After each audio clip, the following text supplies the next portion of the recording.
ask you to please turn off your cell phones and any other electronic devices that you may have with you, and to please not take any pictures during the performance. However, the actors are all delighted to pose for pictures afterwards, particularly when they have friends and family here. So after the show, feel free to come up on the stage and take as many pictures as you like. Inside your program, you'll find an audience choice sheet. And your votes are how we determine the awards we give our actors at the end of the year. So if you would take a few minutes and fill those out, the actors greatly appreciate it, and we'll collect them after the show. If you need some help identifying them, all of their pictures with their names are on the board in the lobby. Also, if you haven't picked up a brochure that gives the shows for the rest of the season, they're on the box office counter. And it's never too late to buy a season ticket, and they're a great deal. We do it differently here in this theater. You can buy a season ticket and use it for your group all in one show if you want to, something that other theaters do not do. We try to make it as easy on people as possible. If you have any questions about reservations for future shows or any other questions about the theater, you can talk to our resident house manager, Christy Schul, and she'll be delighted to help you. We are delighted to be doing Miss Holmes Returns. We did Miss Holmes last year. However, there is not any necessarily tie-in. So if you didn't see the production last year, it's not like you'll be lost in this performance, because it's a whole new storyline, just the same characters. We have a group of young people who do the set changes because we don't have union stagehands and our set pieces do not move electronically. So we have little people who do them, and they do a wonderful job, and we are so delighted to incorporate them into this production. We hope you have a wonderful time. I think we have some people here who've never been in our theater before. Yes? Yes? I know better. Well, we're always delighted to have new people and hope that you will come back. Thank you so much for coming, and have a wonderful evening.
Officers are out canvassing the area. That should give us a few minutes.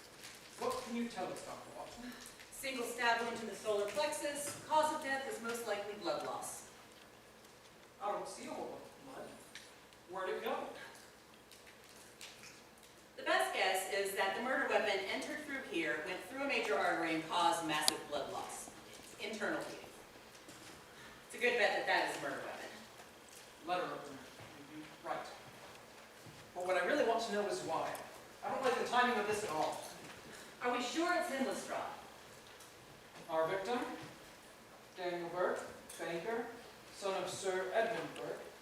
The footman says he saw what he described as a foreign woman entering the offices around 7 o'clock.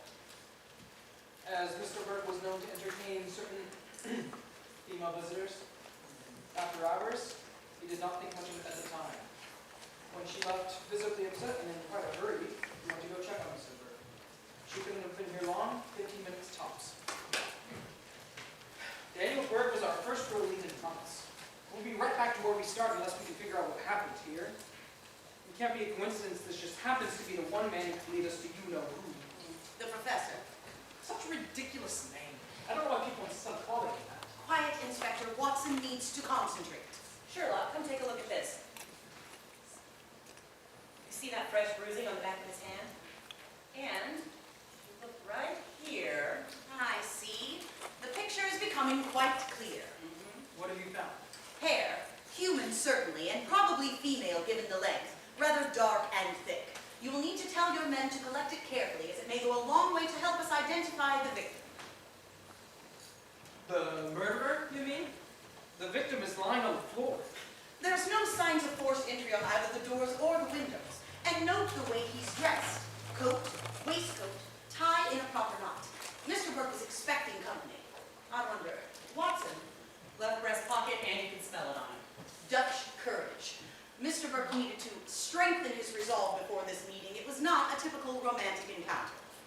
Then what did she come here for? What indeed? Whatever their conversation, it resulted in Burke striking his victim with the back of his hand, then grabbing her by the hair and throwing her to the ground. Note the remains of a handprint just there. Now, these scuff marks tell me that she backed away as he stomped her towards the desk. When she reached the desk, she grabbed the letter opener and thrust it into him as he descended upon her. Note a few drops of blood, there and there. He would have then stepped back in surprise and I'm sure quite a good deal of pain, at which point, Watson, at which point, he made the fatal error of pulling the letter opener from his chest. Had he left it where it was and sought medical attention immediately, he might still be alive, and I think our victim knew that. Explain. Well, you see the handkerchief here. You see how it's folded so nicely and centered over the wound. And how he's lying. Had he been left alone, he would have curled up into a fetal position from the pain. He could never have managed this on his own. No, she rolled him onto his back to minimize the blood loss and then applied pressure to the wound. She has some medical training. Our victim could be a nurse. You keep calling the killer the victim. Inspector, do you not recognize a case of self-defense when presented to you? It's a bit of a leap, isn't it? On the contrary, I believe my conclusions to be rather elementary. Elementary? I don't think that means what you think it does. I beg your pardon. Have you not heard of Mendeleev's periodic table? What's table? Watson, it's a list of the chemical elements arranged in tabular order according to their atomic weight and their chemical properties. When the known elements are laid out in this pattern, gaps appear in the table. With the information we have of the as-yet undiscovered elements, we can extrapolate with a high degree of accuracy the properties that would fill in the gaps. So you see, Inspector, when I say I believe my conclusions are elementary, I know precisely what I mean. All right, then.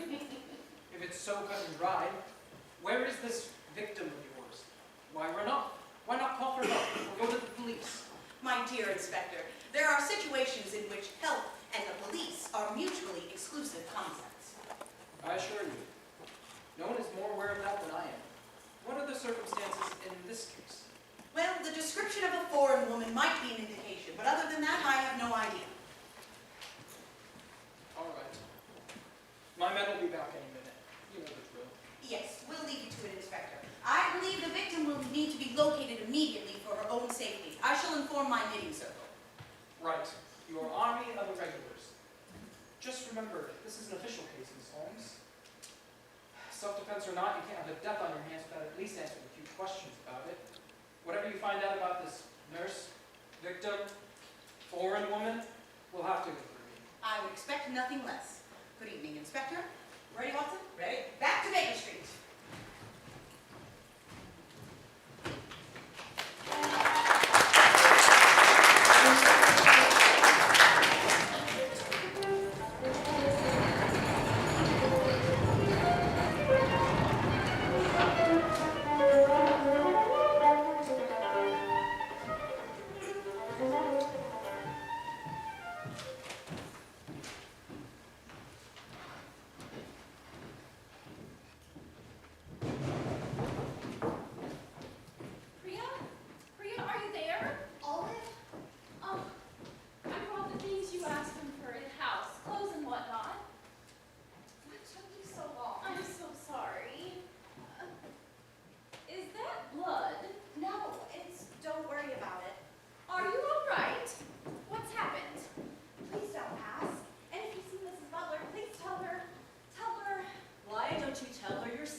We did. And your assessment? We are not prepared to accept your hypothesis. You believe it was a coincidence? I believe nothing, but evidence will not let me rule out the notion entirely. Daniel Burke was killed by a woman, someone he knew. The scene had all the hallmarks of a case of self-defense. At worst, it could be a crime of passion, but it's the furthest thing from an assassination. So, a coincidence then? Perhaps not. A cursory examination of the crime scene is insufficient for me to rule out a connection between Daniel Burke's death and our investigation. 4 years. It's been 4 years since this little escapade began. 4 years since the adventure with that corrupt police lieutenant and his diabolical wife. 4 years since we learned of this conspiracy. I agreed to allow you and Watson time to investigate this, provided that you unraveled this web. But after 4 years, all you have to show for yourself is this. I find it rather impressive myself. The Professor. Why do they call him that? Is it one man or some sort of cabal? Why are you so certain the professor is a man? I am certain of nothing in this case, and I find uncertainty intolerable. We require facts and evidence, not theories and conjecture. Calmly, dear brother. If you are right, that would confirm a number of hypotheses regarding the professor's organizational structure and influence. We already know that Daniel Burke was involved in the professor's financial dealings. Tonight's events could cause a good deal of turbulence. Burke, we had it. We had it. A cut of every criminal enterprise in this city funneled its way through him. We had someone who most certainly looked the professor in the face, may have even knew his name, and then right when we were about to close in, the line was cut short. I believe this is just about played out. If the professor is willing to eliminate his lieutenants to cover his tracks and escape justice, then it's time for us to adopt a new strategy. The risk is just too great. Please, Mycroft, do you expect me to believe your concern for our safety? I expect you to believe the evidence, as always. We have one last thread to follow up on.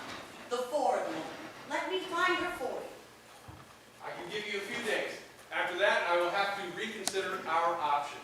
Thank you, Mycroft. Ladies?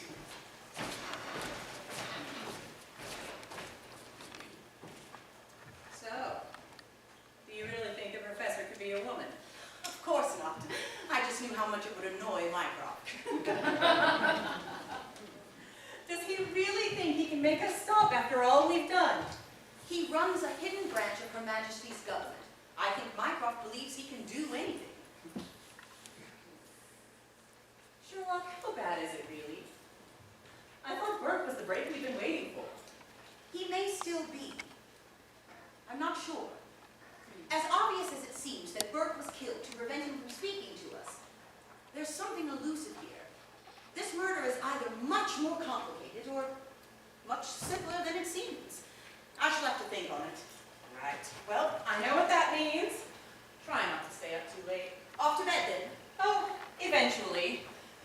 I want to do some rewrites first. I find it helps me relax. Rewrites? Yes, for the magazine. They want a new version of the story soon. Story. Sherlock, I am far too tired to have this fight right now. You know perfectly well that I have been writing stories about our work. Oh, yes, yes, I shall have to read it sometime. You have. You hated it. Good night, Sherlock. Good night, Watson.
told you time and again that depriving yourself of sleep will achieve the opposite effect of what you want. You have no idea what I'm hoping to achieve. Besides, there's a possibility we haven't considered yet. Daniel Burke's death may be connected to our investigation, but not in a way Mycroft thinks. So you haven't solved it. Don't you have patience to attend to? Good morning, Mrs. Hudson. Is breakfast ready? You've missed breakfast. And I'll take the morning papers as well. You're going to have to wait on that, Sherlock. Your attention is required elsewhere. We have visitors. Well, judging by the pristine state of your dress and the agitation on Mrs. Hudson's face, I surmise we are expecting someone of high esteem. It's not the Queen, is it? Hardly. Make yourself presentable, Sherlock. Too late. I want to make myself clear. The only reason I'm letting her in is because of Mrs. Turner across the street sees her standing on my stoop. I will never hear the end of it.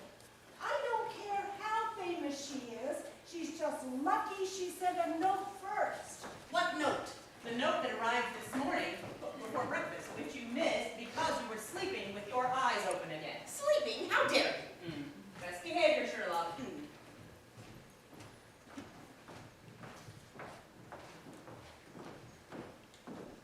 Miss Olive McGann and Mrs. Josephine Butler for you, Miss Holmes. Thank you, Mrs. Hudson. Do come in, ladies. And may I introduce Dr. Dorothy Watson? Mrs. Butler, I'm a great admirer of your work. Thank you for seeing us on such short notice. I'm sure you're both very busy. Yes, we do have some rather urgent business to attend to, so forgive me if I get straight to the point. What brings you to Baker Street today? Oh, well, I, Miss Holmes, have heard that you help women who find themselves in particular situations where they can't go to the police and such. You are here out of concern for someone known to both of you. Yes, Priya Singh. She's disappeared last night and we're quite worried about her. Singh is an Indian name, is it not? It is. And what is her connection to you?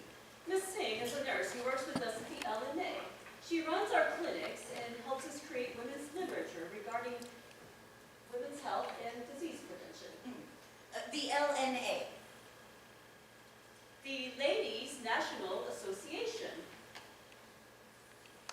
Of what? Good Lord, Sherlock, there are other sections of the newspaper beyond the police blotter. Mrs. Butler, I do apologize. I'm quite familiar with your work. Sherlock, however, likes to keep things uncluttered. We should have gone to the police after all. I fear we're wasting your time. I am so sorry for your loss, Mrs. Butler.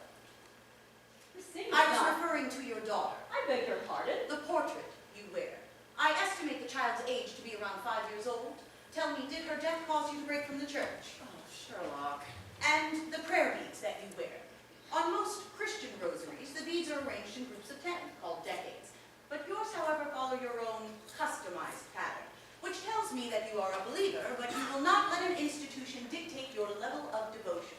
I wonder, did you ever think of taking up the habit, so to speak? Briefly. But no, your calling came elsewhere. These ladies of your association, they are your flock, are they not? You are quite observant, Miss Holmes. The Ladies National Association of what? The Ladies National Association for the Repeal of the Contagious Diseases Acts.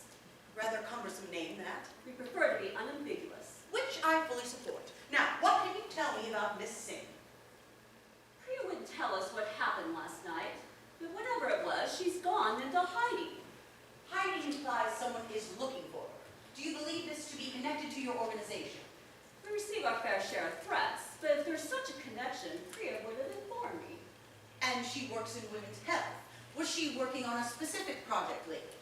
Oh, any number of things, I suppose. There's the clinics, as I've said, and she's on several organized committees for a number of events. There was a march that Priya and I were planning. We were trying to get that journalist to speak at it. Journalist. Oh yes, Frederick Mowbray. He's something of a firebrand. Frederick Mowbray. That name is familiar.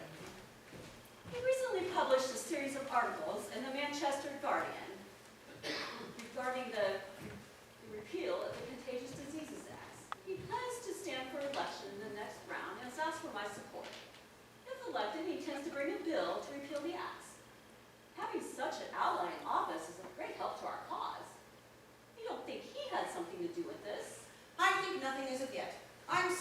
accumulating information. Now, did Priya tell you not to go to the police? She's afraid that they'll treat her unfairly. She fears that they'll treat her as a foreigner. She's not wrong, they will. What can you tell me about Priya's activities last night? She told me she was going to see an old friend. Did she happen to mention the name of this old friend?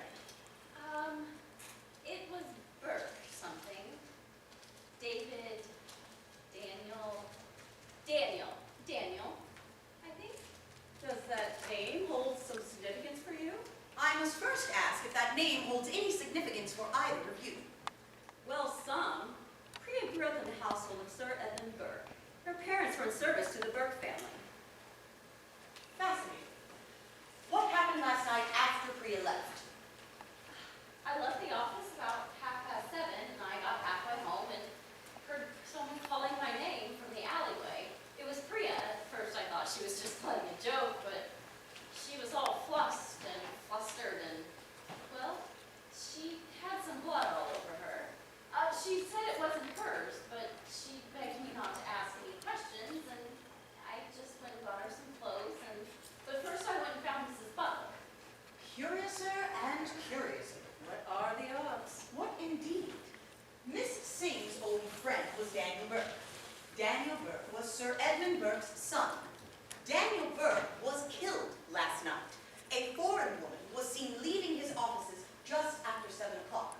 The police are working right now to identify and apprehend her. Oh dear. How do you know of this? Dr. Watson and I had the luxury of examining the crime scene, as Daniel Burke was a person of interest in a separate investigation.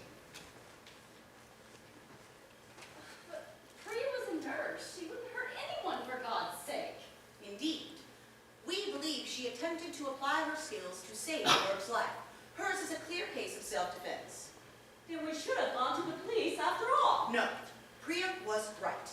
The deceased is a wealthy Englishman whose family will be looking for quick results from Scotland Yard that will not tarnish their reputation.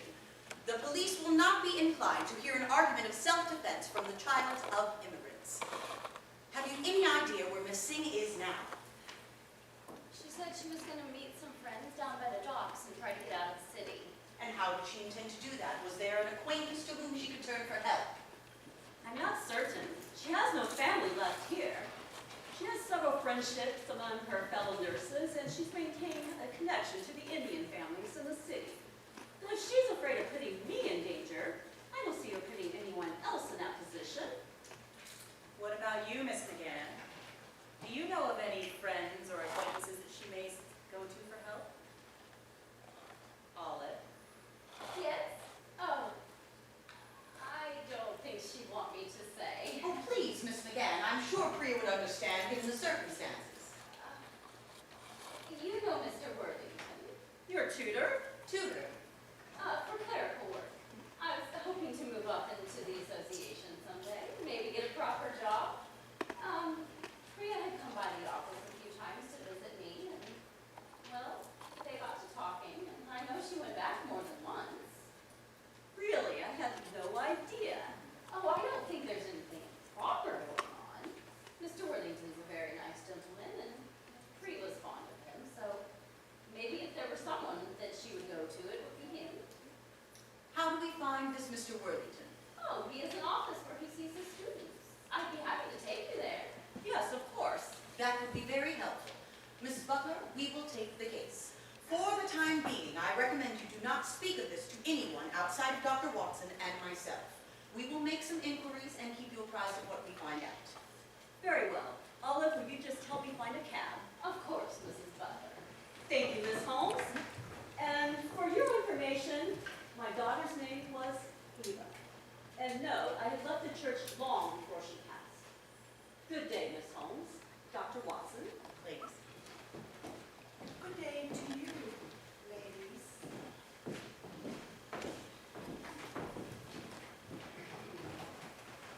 Miss Sherlock, please tell me you are not in cahoots with that dreadful woman. Cahoots, Mrs. Hudson. Josephine Butler is notorious. This is my house, Miss Sherlock. Think of my reputation. What exactly is your concern? She works with us prostitutes, for goodness sakes, and contagious diseases. She's working for the repeal of the Contagious Diseases Act. She's trying to eliminate prostitution. I should think you'd be in favor of that. Respectable women do not concern themselves with such business. Any women can be picked up off the street for even the suspicion of having a disease. They're forced to undergo horrific examinations. They can be held in the hospital for up to a year without their consent. That sort of thing doesn't happen to good Christian girls. Doesn't happen! Mrs. Hudson, your concerns are noted. But Mrs. Butler is our client. I say if you have any more concerns, you should take them up with my brother, whom I'm sure would be happy to renegotiate the rent and commission he pays for this flat. Thank you, Mrs. Hudson.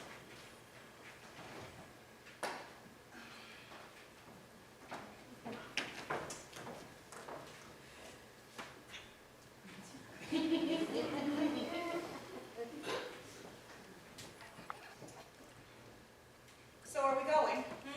Yes. What is it? Well, we have 3 new names to add to our board. Olive McGann, Priya Singh, and Josephine Butler. Well, you can't think Josephine Butler has anything to do with the professor.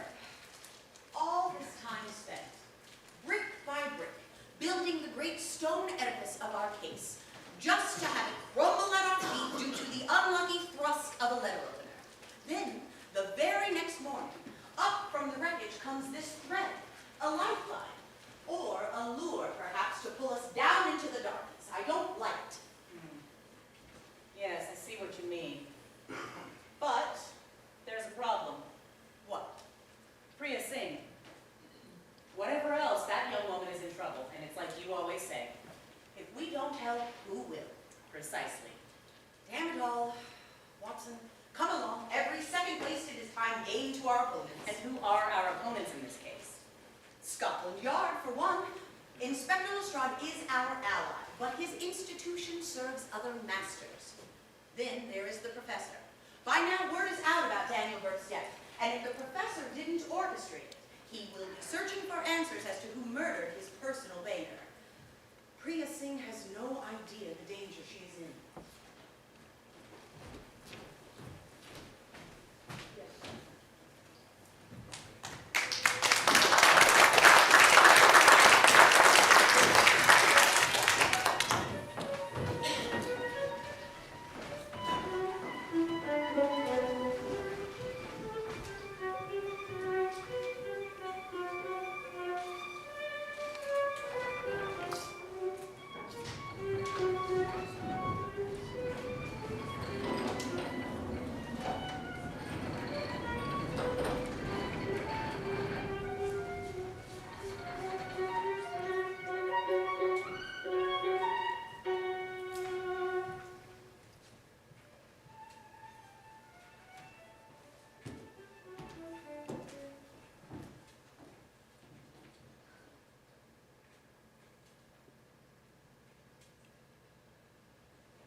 Did you say something, Priya? I said it's a lovely office, Daniel, but wouldn't it be better if we met downstairs in the dining hall? No one would dare judge me here. I practically own the place. I wasn't really worried about anybody judging you, Daniel. Always so proper, our Priya. But there's no reason for concern. After all, we're practically family, you and I. Family? That's kind of you. Well, it's true. Your parents were part of our household before you were born. Oh, I was sorry to hear about, you know. I always liked them, your mom and dad. Remember how my mom would have them wear their Indian costumes when they served a table at our dinner parties? I loved that. Everyone thought that was so exotic. Yes, I remember that. But look at you now, a nurse, and associating with the likes of Josephine Butler, no less. That's incredible. You'll have to tell me all about it. What is this? What is what? What am I doing here, Daniel? This is the first time I've seen you since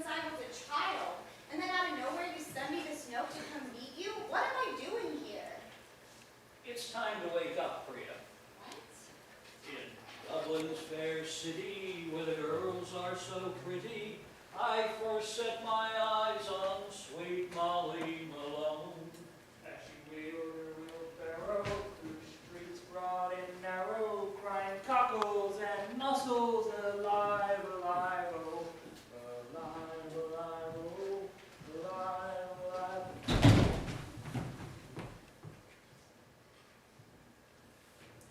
Sir? Are you all right, sir? Sir, can you hear me? If you can hear me, I'm going to roll you on your back to make sure you haven't injured yourself.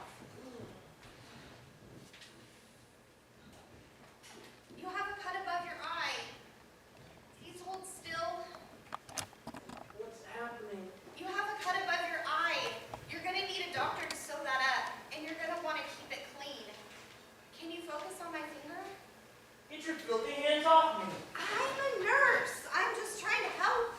Don't you touch me. Why don't you go back to where you came from? I'm from Hertfordshire. Did you go through my pockets? No, I'm sorry. I'll go. You tried to rob me. No, I didn't. I've been attacked. This woman assaulted me. Oh, no, you don't. I was just trying to help.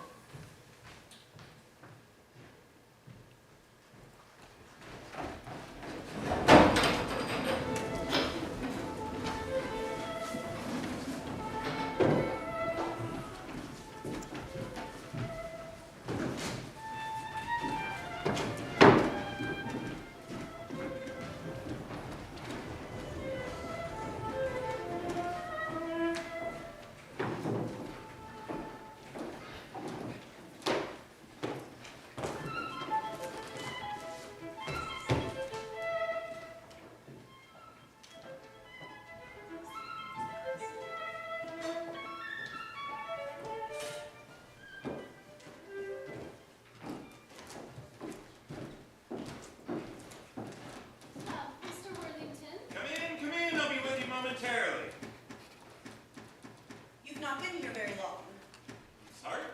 Oh, Olive! Nice to see you. Did we have a session planned today? No, sir. I wanted you I'm to... sorry, but what were you saying about being here long? Your bookshelf. The lower shelves contain a wide variety of literary works, mostly fiction and poetry. At easiest reach are regularly referenced practical manuals on clerical skills, and the top shelf contains nothing but case law volumes and dust. I surmise you rent these rooms from a lawyer. As a matter of fact, I do. He recently retired, and I had need of a furnished office. I'm going to have those books boxed up and sent to him. I just haven't. I'm sorry, what is this about? You are Adam Worthington, are you not? I am Miss... Holmes. Sherlock Holmes. And this- Sherlock! How wonderful! It means bright hair in the Old English. Yes, yes it does. And this is Dr. Dorothy Watson. How do you do? Mr. Worthington, please forgive the intrusion. Not at all. What can I do for you? Miss McGann has told us that you offer tutoring in clerical skills. Is that correct? As a matter of fact, I do. Olive is one of my best students. Perhaps you are. And it was through Miss McGann that you met her acquaintance, Miss Priya Singh. Well, yes, I know of Miss Singh. I'm sorry, this is starting to feel a little bit like an interrogation. Mr. Worthington, we were made to believe that you and Miss Singh were involved in a romantic relationship. What? What on earth gave you that idea? Oh, apologies, Mr. Worthington. Perhaps we were misinformed? I only told them that you've been spending a lot of time together, that's all. Oh, my. Well, I can understand the confusion, but forgive me for saying, why were you talking about such a thing in the first place? We aren't able to speak of it right now, but suffice it to say that Miss Singh has found herself in a spot of trouble. And, well, you are aware of her connection to Josephine Butler. Of course. Miss McGann and Miss Singh have nothing but the highest praise for her. I'm an admirer of her work myself. Well, Mrs. Butler has asked us to make some inquiries on Miss Singh's behalf. Is she all right? Well, we hope she will be. Can you tell us when you last spoke with Miss Singh? It's been within the last few days. I'm sorry. Mrs. Butler asked you to make inquiries? She did. Rather than go to the police. Yes, And this is something you do? it is.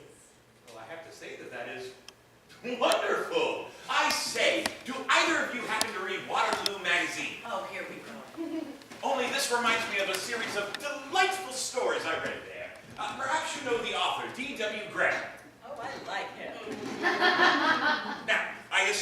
be a pen name. Whenever an author tends to use initials, Did I say something wrong? You must be very proud of yourself. Mr. Worthington, allow me to introduce the eminent man of letters, Mr. D.W. Graham. Really? So the stories are true? Hardly. They are, to an extent, based on our own adventures, yes. That's wonderful! Now, about Miss Singh. Yes, what can I do for you? Her difficulties have caused her to go on the run. We need to speak with her, and time is of the essence. We were made to understand that you and Miss Singh were on familiar terms. Well, we're certainly friendly. In fact, I believe she saw me as someone that she could confide in. What was the nature of your relationship, if I may ask? Well, you might say that nature was the nature of our relationship. Botany. It's something of a hobby of mine. In fact, Miss Singh noticed something when she came to pick up Miss McGann. Oh, right, we were delivering some pamphlets that night. Yeah, she noticed a book I had open on my desk about indigenous plants of the Scottish Highlands. It turns out we have a shared interest, so we would meet from time to time to discuss books and such. But I'm afraid there's nothing more to it than that.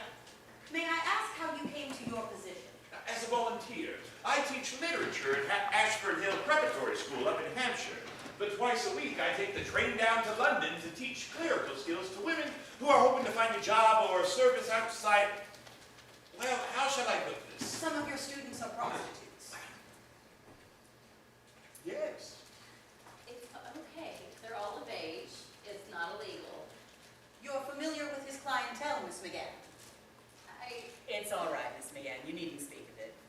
No, it's okay. Yes, I know some of Mr. Worthington's other clients from a past time of my life, before I met Mrs. Butler. I brought some of them here in hopes that I could do something small that Mrs. Butler did for me in return. That's very admirable. Now, you say Priya confided in you. Do you have any idea of her current whereabouts? Well, I suppose, given the circumstances. It's funny, really. Olive, I believe you were half right. Priya had recently met someone, a man. I'm sorry, I don't know his name. I believe he was a writer of some kind. But she was all too shy about it, so she didn't talk about it much. Writer. Are you certain of this? It wasn't, say, a banker or some such. No, a writer. I'm sure of it. Some sort of essayist, I believe. I always thought that it had something to do with Mrs. Butler and the Ladies' National Association, but I could be wrong about that. So Mrs. Butler may know who he is. Quite possibly, I guess. I don't think she would go to Mrs. Butler if it were something that would probably be something she would approve of at the L&A. Can you tell us anything else about this fellow's identity? I'm sorry, I can't, except, well, it might sound a bit preposterous. You'd be surprised. I have an idea of where Priya meets this fellow. I told you about our shared interest in botany. Well, last week when she came by, I noticed that a certain tree seed was caught up in her shawl. Now, originally I thought that it was a sycamore seed. But for the life of me, I can't figure out where one would find a grove of sycamores here in London. It was then that I realized it was not a sycamore seed, but rather A London plane tree seed. which are eerily similar, and they can only be found in Vauxhall Gardens.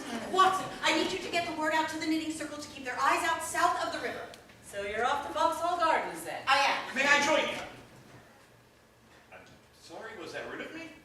It's only I want to help, and Miss Singh is a friend, and it is so rare I find someone who knows this very eerily similarities between the sycamore and the London plane tree. You know, I think that is a wonderful idea. Sherlock would be delighted, wouldn't you?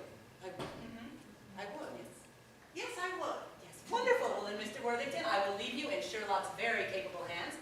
Sherlock, I will see you back at Baker Street. Miss McGann, would you like to come along with me? I would love to.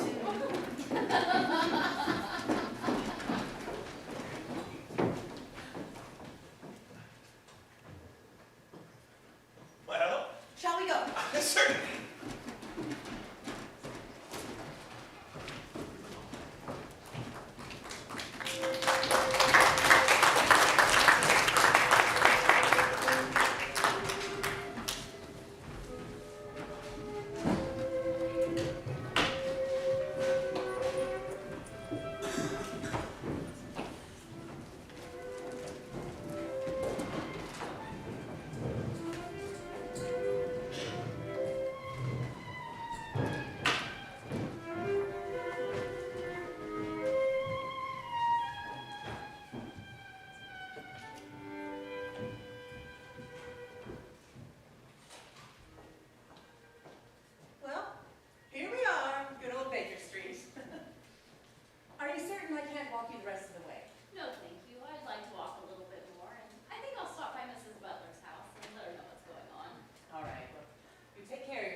Sherlock the ability to just not care what anyone else thinks of her. You think she doesn't care about what people think of her? Do you think she does? I think you'd be surprised. Have a good evening, Dr. Watson. Good evening.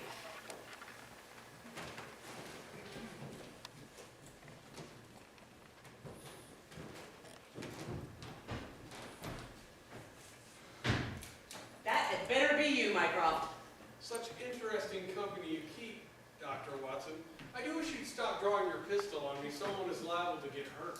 And I wish you'd stop creeping up on women in the dark, but I suppose we'll both have to live with it. I thought you understood that my position requires a degree of security and discretion. I never follow the same route twice. Sounds exhausting. Are you coming up? No, there's no time. I am here to ask your assessment of my sister's current health. Oh, she's fine. Tired. Exhausted, I suspect, although she'd never let on. This business with the professor is wearing her thin. Are you concerned for her well-being? I'm always concerned for it. I would say that you are pushing her too hard, but the truth is, she needs no help in that arena. I am concerned she's losing sight of our goals. How so? You had a meeting earlier today with Josephine Butler. What was it in regards? A missing persons case. Someone she works with didn't come home last night, and she was concerned. And? And we told her that we are in the midst of a rather time-consuming case, but we would look into it when the opportunity presented. So your conversation was in no way political? Political? You know who Josephine Butler is? Oh, I do. She's extraordinary. Of course you would think so, Dr. Watson. I am not ignorant of my sister's talents, and since I require her cooperation, I allow for certain indulgences, an occasional unrelated case on the side, or you, for example. Did you just call me an indulgence? But there are lines that cannot be crossed. Neither you nor Sherlock is to get involved in Josephine Butler's pet projects. Find this missing person or don't, but I will not have my own sister making waves. If I even get the slightest hint that Mrs. Butler is anything but Sherlock's client, there will be consequences. Is that understood? I will convey your warning to Sherlock. My warning is not just for Sherlock. Oh, and your pet inspector from Scotland Yard is waiting upstairs. Good day, Miss Watson. Bastard!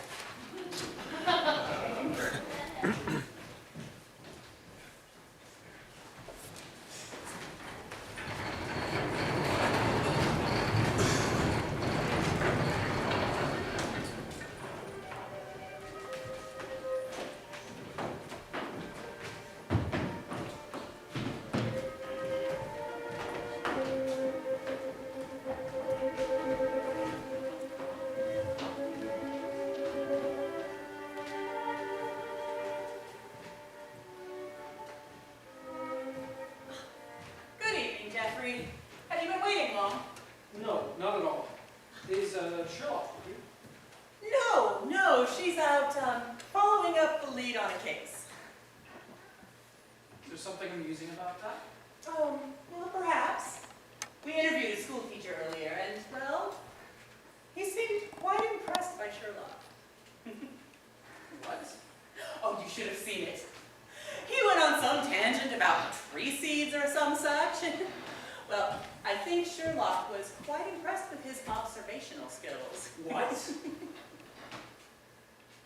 Why, Inspector Lestrade, you seem taken aback. No. Yes. No. What? Who is this person? His name is Worthington. He's a teacher at a boys' school up in Hampshire or some such. What does he teach? Literature, I believe. I don't see Sherlock going in much for that. Going in? Well, my dear Inspector, what do you see her going in for? How should I know? Why, Jeffrey, I've never seen you so discomfited. I'm not. I don't. It doesn't. Discomfort. Right.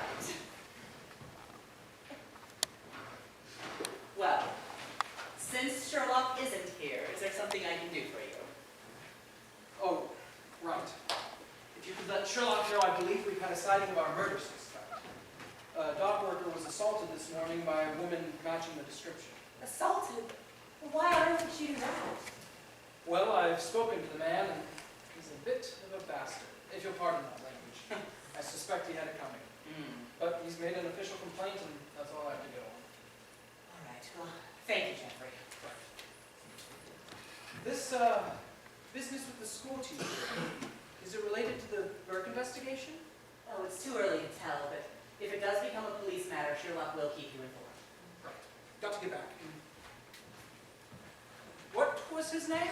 Worthington, you said? Inspector Lestrade, I am not sure what to make of this color on you. That's not. I mean, I'm not. If you could please just never mind. Good night, Jeffrey. Oh, good Lord.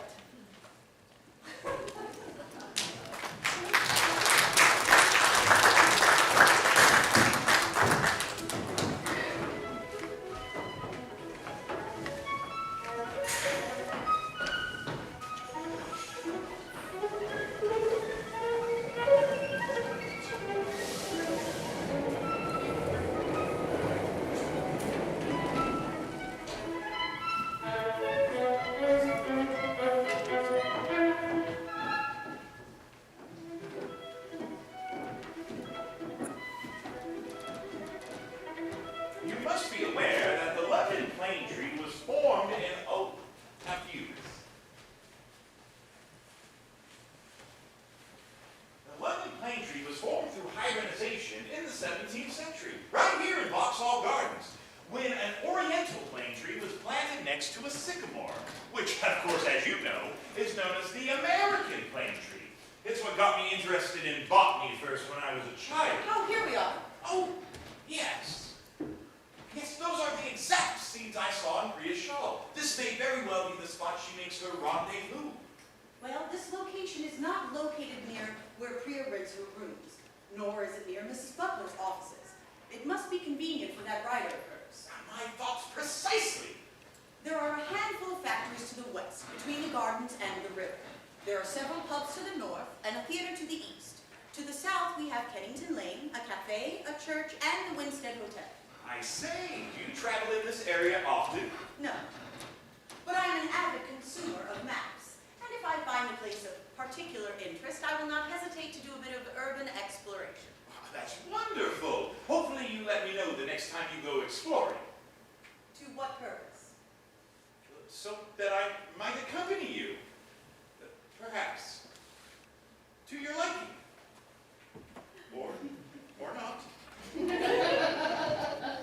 What kind of writer did you say he was? Essays and articles, that sort of thing. Probably not a factory worker then, although we can't rule it out entirely. He could frequent any of the pubs to the north or the cafes to the south. Don't forget about the theater or the hotel. Indeed. The needle in the haystack, it seems. Yes, we'll have to find another approach to narrow our search. I'm sorry, Mr. Worthington, as this has been rather a complete waste of your time. Quite the contrary. I got to take a walk in the park with a wonderful lady and talk about trees and such. I can't imagine a better way to spend an afternoon. What did I say? I'm trying to understand something. You see, normally it takes a bit more persuasion for people to help us in our investigations. I can't say I'm not surprised, but our whole system of justice was constructed by and for men. I am also unsurprised that women of intellect and skill have taken it upon themselves to investigate matters that the police are unequipped or unwilling to handle. Worthington is a very English name. Yes, my family is from... Leicestershire. I saw the county's coat of arms on your saddle. How very observant. And one could not mistake the wool of your coat. Leicester Longwool. You're quite fond of your home, though you haven't been back recently, and you've patched the elbows more than once rather than buy a new coat. Perhaps I'm just fond of this coat. Quite. You clearly wear it wherever you go, and take good care of it. You brushed it 2 days ago in preparation for your journey to London, but you must have walked through the downs on your way to the station, as I noticed a bit of Hampshire chalk along the edges there. Very embarrassing. No one would notice. No one but you. Why haven't you been back to Leicestershire? Oh, no reason to go back, I suppose. My family no longer lives there. I see. Well, I have no specific objection To what? to your accompanying me on my next expedition. Excellent! And I'm here to tell you that my knowledge is not just limited to the London plane tree. We shall not want for conversation. I'm glad to hear it. Now, if you'll excuse me, I must get back to Baker Street. I need an update on Watson's progress. Of course. Would you allow me to escort you to Kennington Lane, and I'll grab a cab and drop you on the way? Yes, that would be fine. This is the part where the lady takes the gentleman's arm so that he may escort her properly. No. No? No, thank you. Oh. It's not that I don't appreciate the gesture, and this walk through the gardens has been quite pleasant, but I would prefer not to do that. Of course. Would the lady allow me to walk with her to Kennington Lane? Yes, Mr. Worthington, that would be acceptable. After you.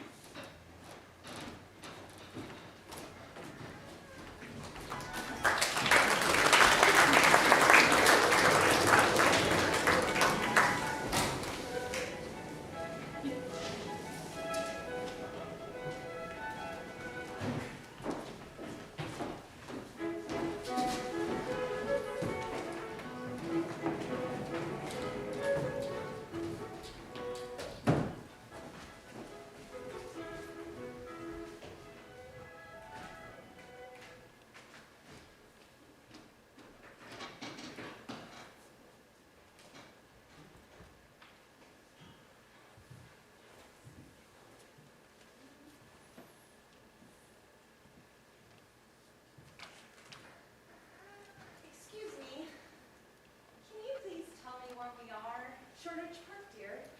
Shoreditch Park. Are you all right, dear? Yeah, I'm fine. I think I just got turned around is all. That can happen sometimes. It'll be getting dark soon. Are you sure you know where you're going? Yes, I'll be fine. Thank you. Well, all right then. You have a good night. Wait, you forgot something. Hello?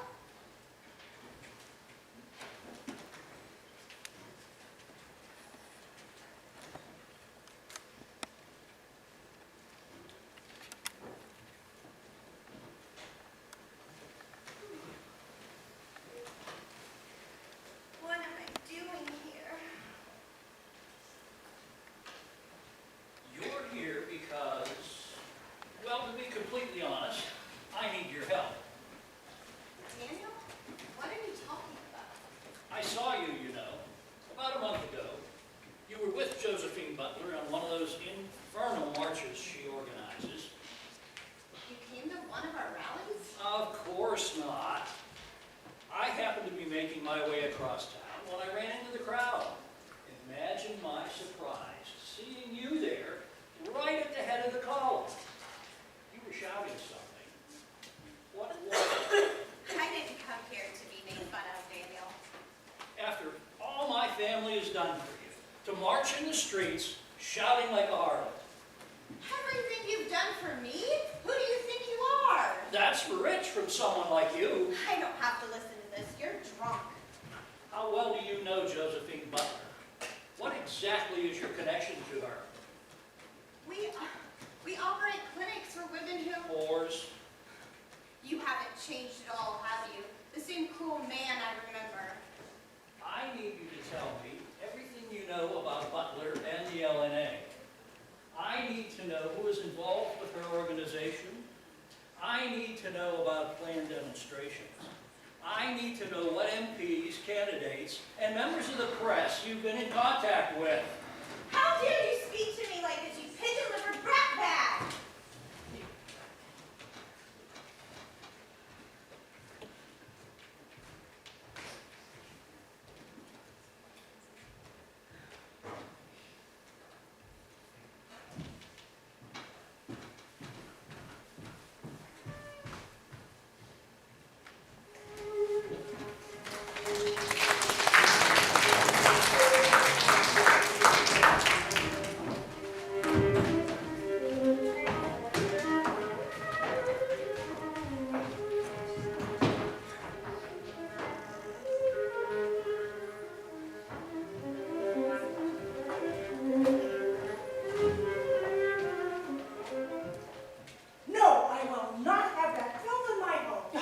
surprise me, Mrs. Hudson. I should think you would enjoy having a celebrity like Josephine Butler here at Baker Street.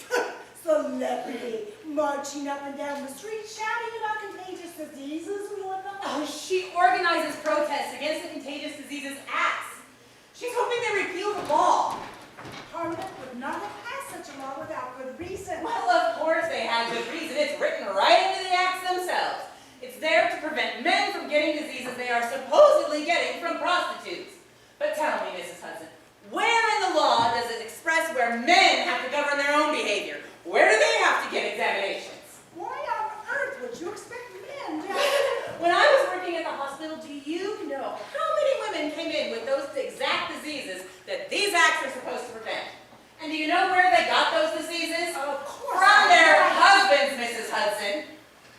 The men will go out and do all kinds of questionable behavior, but as soon as they bring it home, suddenly it becomes their wife's problem. It is too early in the morning for such conversation. These laws care nothing about the health of women. All they do is give men the power to dictate what women can and cannot do with their own bodies. Mrs. Dork, there is a time and a place for such a conversation. Oh, is there? Where? When? Can I make an appointment?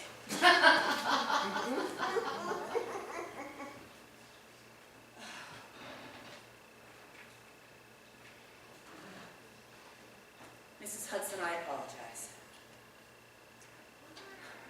Obviously, this has been a source of great frustration for me for some time. Back when I was at the Royal Free, my mentor thought that the laws were a necessary evil, and, well, that if they helped prevent the spread of diseases, they were worth the cost, but they're just not. It's why I left the hospital. But you are right. This is your home, and you have every right to say who can and cannot be admitted. You've actually been more than generous in allowing Sherlock and I to do our work here. You know, I don't think we've ever shown you proper appreciation. Yes, well, Can I ask you something?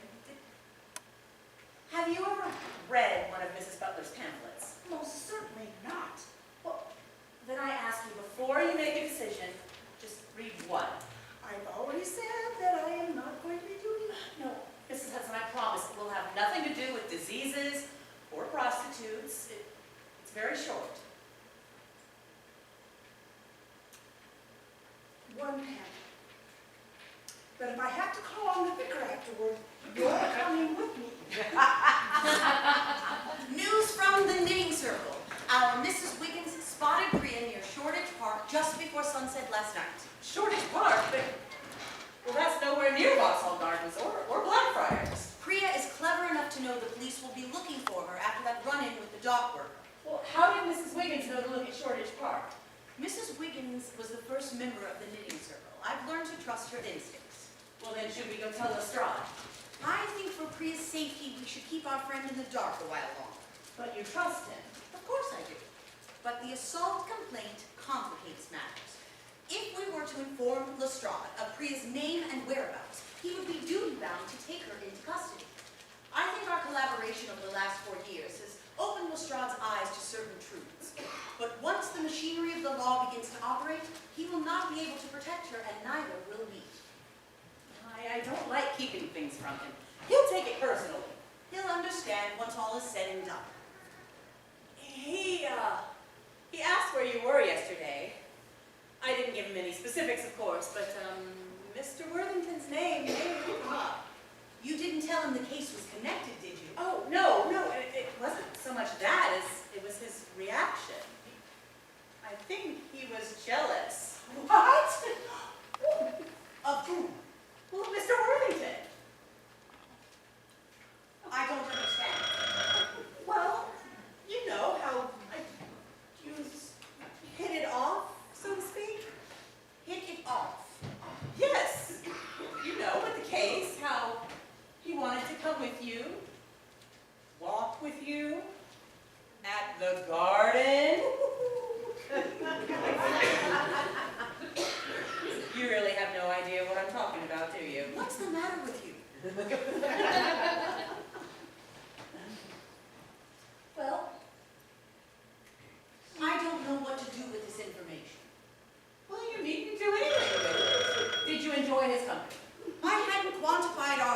reaction in terms of enjoyment. I was focused on the investigation. Mrs. Hudson, don't you have a door to answer? What is Lestrade's concern here? It's rather obvious, don't you think? You have been working together quite intimately for some time now. So? So you and he should... You really are new at this, aren't you? I don't like this conversation, Walter. Oh, I can tell. Then why are you smiling? Oh, because I am enjoying it immensely. Well, stop it. Oh, look who we have here. Why, Inspector Lestrade, back so soon? We were just talking about you. What is wrong with you? Am I interrupting something? Yes, thankfully. You look rather grim, Inspector. Is something the matter? Does the name Priya Singh mean anything to you? Right. I thought that might be the case. Were you planning on sharing this information with me at any point? Yes, when the time was right. How did Scotland Yard learn her name? An anonymous tip. And now I'm just waiting on a magistrate's signature on an arrest warrant. We can still prove it was self-defense. We just have to find her. Wait, something has happened? Another body's been found. The victim's name is Frederick Mowbray. Frederick Mowbray, the journalist, the one working with Mrs. Butler. Preliminary reports show circumstances similar to those surrounding the death of Daniel Burke. Where? The Winstead Hotel, Kennington Lane. Right across from Vauxhall Gardens. Priya's writer was Frederick Mowbray. How could I have been so stupid? Look, I have to get back there right away, but if you two can meet me there quickly, I can get you a few minutes with the crime scene. But the evidence is fairly conclusive. The murderer is Priya Singh.